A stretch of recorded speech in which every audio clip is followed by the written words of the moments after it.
जय श्री राधा कृष्ण। आषाढ़ मास की द्वितीय तिथि के दिन भगवान जगन्नाथ जी की रथ यात्रा का उत्सव धूमधाम के साथ मनाया जाता है। उड़ीसा के पुरी में भगवान जगन्नाथ जी की रथ यात्रा बहुत ही धूमधाम के साथ निकाली जाती है। भगवान जगन्नाथ जी की यात्रा के दौरान वर्ष में एक बार भगवान जगन्नाथ को उनके गर्भगृह से बाहर निकालकर यात्रा कराई जाती है। भगवान जगन्नाथ के साथ भगवान कृष्ण और उनके बड़े भाई बलराम और बहन सुभद्रा भी रथ में बैठकर यात्रा करते हैं। भगवान जगन्नाथ जी की यात्रा का ये उत्सव पूरे 9 दिनों तक बहुत ही धूमधाम के साथ मनाया जाता है। इस यात्रा के दौरान भगवान जगन्नाथ अपने गर्भगृह से बाहर आकर प्रजा के सुख दुख को स्वयं देखते हैं।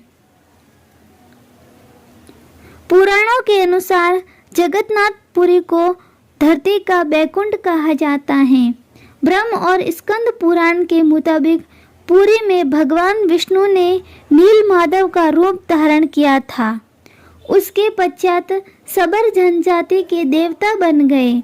सबर जनजाति के देवता होने के कारण यहाँ पर भगवान जगन्नाथ का रूप कबीलाई देवता की तरह नजर आता है। उड़ीसा में मौजूद जगन्नाथ मंदिर भारत देश में ही नहीं बल्कि पूरी दुनिया में प्रसिद्ध है। भगवान जगन्नाथ जी की रथ यात्रा निकालने के लिए बलराम, श्री कृष्ण और सुभद्रा के लिए अलग अलग रथ बनाए जाते हैं। रथ यात्रा में सबसे आगे श्री कृष्ण के भाई बलराम जी का रथ रहता है। उसके बाद श्री कृष्ण की बहन सुभद्रा और उनके पीछे भगवान जगन्नाथ का रथ चलता है।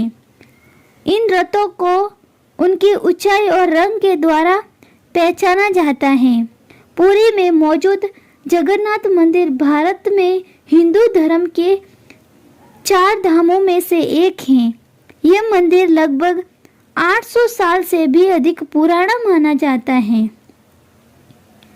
जगन्नाथपुरी मंदिर के शिखर पर मौजूद झंडा हमेशा हवा की उल्टी दिशा में फहराता है। जगन्नाथपुरी मंदिर के शिखर पर एक सुदर्शन चक्र भी मौजूद है। किसी भी दिशा से खड़े होकर इस चक्र को देखकर ऐसा महसूस होता है कि चक्र का मुंह आपकी तरफ है। जगन्नाथपुरी मंदिर की रसोई घर में प्रसाद बनाने के लिए 7 बर्तनों को एक दूसरे के ऊपर रखा जाता है। आज भी इस मंदिर में प्रसाद मिट्टी के बर्तनों में और लकड़ी पर ही बनाया जाता है। प्रसाद बनाने के दौरान सर्वप्रथम ऊपर रखे बर्तन का प्रसाद पकता है और नीचे के बर्तनों में रखे प्रसाद एक के बाद एक पकते हैं। जगन्नाथपुरी मंदिर के सिंह द्वार से पहला कदम अंदर रखने के पश्चात आपको समुद्र की लहरों से आने वाली आवाज़ नहीं सुनाई देती है। सबसे आश्चर्यचकित करने वाली बात यह है कि मंदिर के बाहर कदम रखते ही समुद्र की आवाज़ें साफ सुनाई देती हैं। इस मंदिर के ऊपर से कोई भी पक्षी या हवाई जहाज नहीं निकलता है।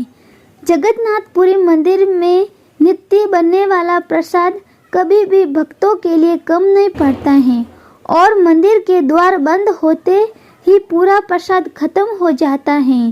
दिन के किसी भी पहर में भगवान जगन्नाथ मंदिर के मुख्य शिखर की परछाई नहीं बनती है। एक पुजारी जगन्नाथपुरी मंदिर के 45 मंजिला शिखर पर मौजूद झंडे को रोज बदलता है। मान्यताओं के अनुसार अगर किसी दिन झंडा नहीं बदला गया तो ये मंदिर 18 साल के लिए बंद हो जाएगा। आम रूप में दिन में चलने वाली हवा समुद्र से धरती की ओर चलती है और सायकाल के समय धरती से समुद्र की तरफ आश्चर्य करने वाली बात यह है कि पुरी में हवा के चलने की ये प्रक्रिया उल्टी होती है। हरे कृष्णा, राधे राधे। बोलो भगवान जगन्नाथ की।